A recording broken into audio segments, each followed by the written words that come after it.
اعوذ باللہ من الشیطان الرجیم بسم اللہ الرحمن الرحیم الحمد للہ رب العالمین والعاقبۃ للمتقین الصلاۃ والسلام علی اشرف الانبیاء والمرسلین سیدنا و نبینا مولانا ابی القاسم محمد صلی اللہ علیہ وسلم وآلہ الطیبین الطاہرین المعصومین المظلومین المنتجبین لا سیما بقیت اللہ فی الارضین روحی و ارواح العالمین لتراب مقدمہ الفدا واللعنۃ الدائمۃ علی اعدائہم الی یوم الدین۔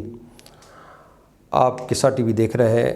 آج ہم روزے کے مبطلات اور مفطرات کے بارے میں بیان کریں گے، یعنی وہ امور، وہ چیزیں کہ جو روزے کو باطل کرتی ہیں، جو روزے کو توڑ دیتی ہیں، ان کو مبطلات بھی کہتے ہیں، ان کو مفطرات بھی کہتے ہیں۔ تو وہ کتنے امور ہیں، وہ کون کون سی چیزیں ہیں کہ جس کی وجہ سے روزہ باطل ہو جاتا ہے۔ تو اس میں جو مشہور فقہا ہیں اس میں وہ بیان کرتے ہیں کہ 9 چیزیں ہیں، 9 امور ہیں کہ جو روزے کو باطل کرتے ہیں، لیکن آغا سیستانی دامت برکاتہ کے نزدیک جو ہے وہ 8 چیزیں جو ہیں روزے کو باطل کرتی ہیں۔ تو اس میں سے جو پہلی چیز ہے وہ ہے کھانا اور پینا، کہ کھانے پینے سے جو ہے روزہ باطل ہو جاتا ہے۔ اب وہ چاہے کھانے اور پینے والی چیز معمول کے مطابق ہو یا غیر معمول ہو، جو عام طور پہ نہیں کھایا جاتا، جیسے مٹی کو نہیں کھایا جاتا، لیکن اگر کوئی مٹی اگر کھا لے روزے کی حالت میں تو اس کا روزہ باطل ہو جاتا ہے۔ تو چاہے وہ معمولی چیز ہو چاہے غیر معمولی چیز ہو، اگر کسی نے کھا لیا، وہ چیز حلق کے اندر اتر گئی یا کوئی چیز پی لی تو اس سے روزہ باطل ہو جائے گا۔ لیکن یہ چیزیں روزے کو اس وقت باطل کرتی ہیں کہ جب انسان جان بوجھ کے اختیار سے جانتے ہوئے کہ روزے کی حالت میں ہے، اگر کھا لے یا پی لے تو اس کا روزہ باطل ہوگا، لیکن اگر سہون بھولے سے اگر کھا لیتا ہے یا پی لیتا ہے تو اس کا روزہ باطل نہیں ہوتا۔ لیکن اس میں کچھ چیزیں ہیں کہ کھانے پینا، تو جیسے بتایا کہ چاہے معمول کے مطابق ہو چاہے غیر معمول ہو، وہ ایک الگ چیز ہے، لیکن اہم جو بات یہ ہے کہ کچھ چیزیں ایسی ہیں کہ جن کے بارے میں سوال کیا جاتا ہے کہ آیا ڈرپ لگانے سے روزہ باطل ہوتا ہے یا باطل نہیں ہوتا۔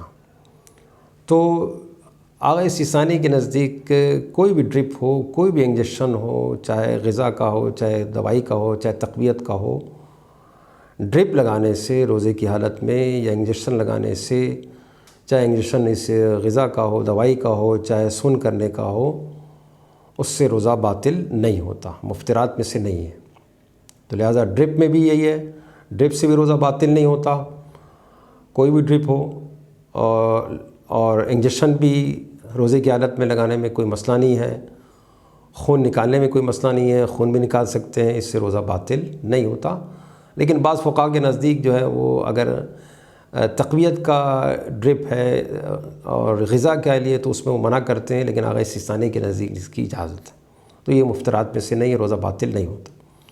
دوسری چیز یہ ہے کہ بعض لوگوں کو سانس کا مرض ہوتا ہے، ان دمے کا مرض ہوتا ہے اور روزہ رکھ لیتے ہیں، لیکن روزہ رکھنے کی حالت میں ان کی حالت خراب ہو جاتی ہے بعض اوقات، تو ان کو سانس کی پرابلم ہو۔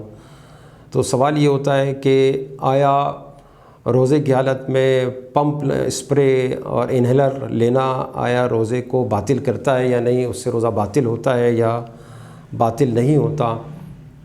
تو اس میں آغا سیستانی دامت برکاتہ فرماتے ہیں کہ اگر جو ہے جو اسپرے لیا جا رہا ہے، پمپ لیا جا رہا ہے، اگر اس کی دوائی اگر سانس کی نالی میں جاتی ہے تو اس میں کوئی اشکال نہیں ہے، اس سے روزہ باطل نہیں ہوگا، اس کو اس طرح لینا چاہیے۔ اب یہ آپ کو ڈاکٹر بتا سکتا ہے کہ کس طرح اس کو پمپ لینا ہے، اسپرے لینا ہے، کہ جس کی وجہ سے دوائی اس کے سانس کی نالی میں جائے، پھیپھڑوں میں جائے، تو وہ اس سے روزہ باطل نہیں ہوتا۔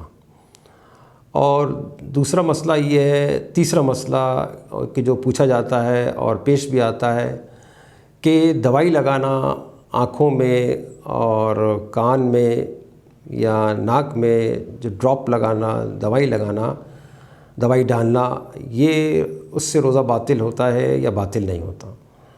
تو اس میں بھی فقہا یہ فرماتے ہیں، آغا سیستانی بھی فرماتے ہیں کہ اگر آپ نے آنکھ میں اگر ڈراپ لگا رہے ہیں، دوائی لگا رہے ہیں تو کوئی مسئلہ نہیں ہے، روزہ باطل نہیں ہوگا. کان میں ڈال رہے ہیں، کوئی مسئلہ نہیں ہے، روزہ باطل نہیں ہوگا. اگرچہ کہ اس کا مزہ حلق میں جائے، مزہ جانے سے کوئی فرق نہیں پڑے گا، اس سے روزہ باطل نہیں ہوتا. ہاں، ناک میں اگر دوائی ڈالیں گے، ڈراپ ڈالیں گے، اگر وہ حلق میں چلا جائے گا تو پھر اس سے اشکال ہوگا روزے میں. حلق تک نہیں جاتا ہے تو کوئی حرج نہیں ہے. یہی مسئلہ اسٹیم کا بھی ہے. آج کل جس طرح کے حالات چل رہے ہیں کرونا وائرس میں، کہ جس کے بارے میں کہا تھا کہ اسٹیم لینا بہتر ہوتا. اسٹیم لینے میں بھی اسٹیم اگر آپ لے رہے ہیں اور اس کے جو اگر بہت زیادہ بخارات ہیں اور وہ بخارات قطرے قطرہ بن کے اگر حلق میں جائے گا تو اس میں روزہ باطل ہوتا ہے، وہ منع کرتے ہیں. لیکن اگر اسٹیم لے رہے ہیں، بھاپ لے رہے ہیں اور اس میں اس کے قطرے قطرے نہیں جاتے ہیں، صرف بخارات جا رہے ہیں اور وہ بخارات قطروں میں تبدیل نہیں ہو رہے ہیں، تو کوئی اشکال نہیں ہے، کوئی حرج نہیں ہے. روزہ جو ہے وہ صحیح رہے گا، باطل نہیں ہوگا. ایک اور مسئلہ جو پیش آتا ہے وہ ہے بلغم کا مسئلہ ہے کہ آیا بلغم کو نگلنے سے روزہ باطل ہوتا ہے یا نہیں؟ تھوک نگلنا اس کو روزہ باطل ہوگا یا نہیں ہوگا؟ تو کہتے ہیں کہ تھوک میں تو کوئی اشکال نہیں ہے. اگر انسان کوئی کھٹاس کا تصور کرے، مٹھاس کا تصور کرے، اس کے منہ میں پانی بھی جمع ہو جائے تو وہ اگر نگل بھی لے گا تو اس سے روزہ باطل نہیں ہوتا. تو لہٰذا بلا وجہ تھوکنے کی ضرورت نہیں ہے روزے کی حالت میں. رہ گئی بات بلغم کی کہ بلغم جو سر سے یا سینے سے نکلتا ہے تو اس کی دو صورتیں ہیں. ایک دفعہ بلغم جو ہے وہ منہ کی فضا میں داخل نہیں ہوتا اور اندر رہتا ہے، اور ایک صورت یہ ہے کہ وہ منہ کی فضا میں داخل ہو جاتا ہے، سینے سے باہر آ کے منہ کی فضا میں آ جاتا ہے. تو دو صورتیں ہیں. تو مشہور فقہا یہ کہتے ہیں کہ اگر اندر نگل لے اور منہ کی فضا میں داخل نہ ہو بلغم تو اس میں کوئی حرج نہیں ہے. تمام فقہا آج کے جو ہے وہ فرماتے ہیں کہ اس سے روزہ باطل نہیں ہوتا. لیکن اگر بلغم جو ہے وہ منہ کی فضا میں داخل ہو جائے